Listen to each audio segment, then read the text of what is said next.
রায়বাহাদুর কিষাণলালের স্যাঁকড়া জগন্নাথ। সোনা রূপো সকল কাজে নিপুণ তাহার হাত। আপন বিদ্যা শিখিয়ে মানুষ করবে ছেলেটাকে, এই আশাতেই সময় পেলেই ধরে আনত তাকে।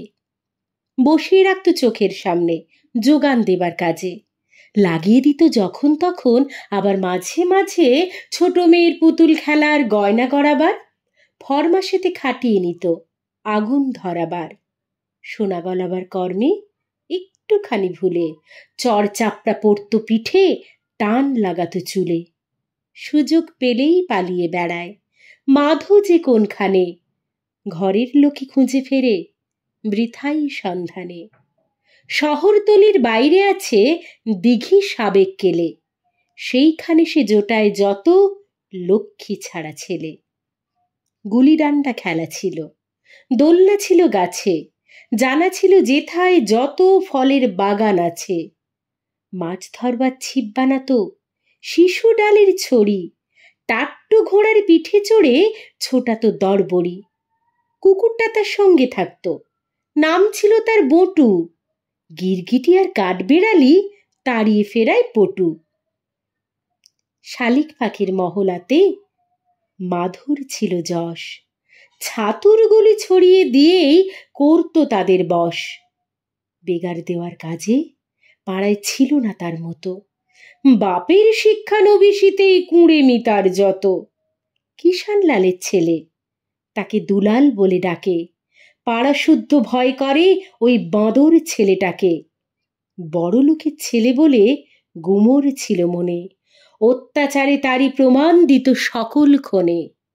বটুর হবে সাঁতার খেলা, বটু চলেছে ঘাটে, এসেছে যেই দুলাল চাঁদের গোলা খেলার মাঠে।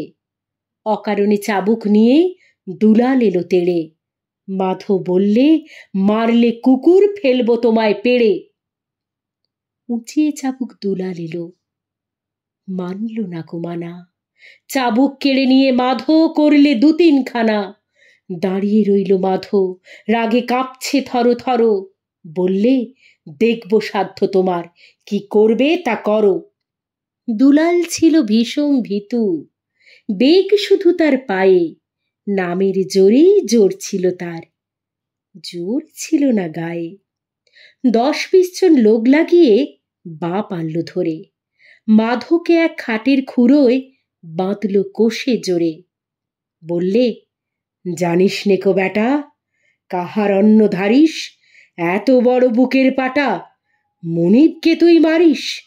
আজ বিকেলে হাটের মধ্যে হিঁচড়ে নিয়ে তোকে দুলাল স্বয়ং মারবে চাবুক, দেখবে সকল লোকে। মনিব বাড়ির পেয়াদা এলো, দিন হলো যেই শেষ, দেখলো দড়ি আছে পড়ি, মাধো নিরুদ্দেশ। মাকে শুধায় এ কি কাণ্ড, মা শুনে কয় নিজে, আপন হাতে বাঁধন তাহার আমিই খুলেছি যে। মাধো চাইল চলে যেতে, আমি বললেম যেও, এমন অপমানের চেয়ে মরণ ভালো সেও। স্বামীর পরে হানল দৃষ্টি দারুণ অবজ্ঞার, বললে তোমার গোলামিতে ধিক সহস্রবার। পেরোলো 20-25 বছর। বাংলাদেশে গিয়ে আপন জাতের মেয়ে বেছে মাধো করল বিয়ে। কোনখানে এক পাট কলেসে করতেছে সর্দারি, ছেলে মেয়ে চলল বেড়ে, হলো সে সংসারী। এমন সময় নরম যখন হলো পাটের বাজার, মাইনে ওদের কমিয়ে দিতেই মজুর হাজার হাজার। ধর্মঘটে বাঁধল কোমর, সাহেব দিল ডাক, বললে মাধো ভয় নেই তোর, আলগোছে তুই থাক, দলের সঙ্গে যোগ দিলে শেষে মরবি যে মার খেয়ে। মাধো বললে মরাই ভালো এ বেঈমানির চেয়ে। শেষ পালাতে পুলিশ নামলো, চলল গুতো গাতা, কারো পড়ল হাতে বেড়ি, কারো ভাঙলো মাথা। মাধো বললে সাহেব আমি বিদায় নিলেম কাজে, অপমানের অন্ন আমার সহ্য হবে না যে।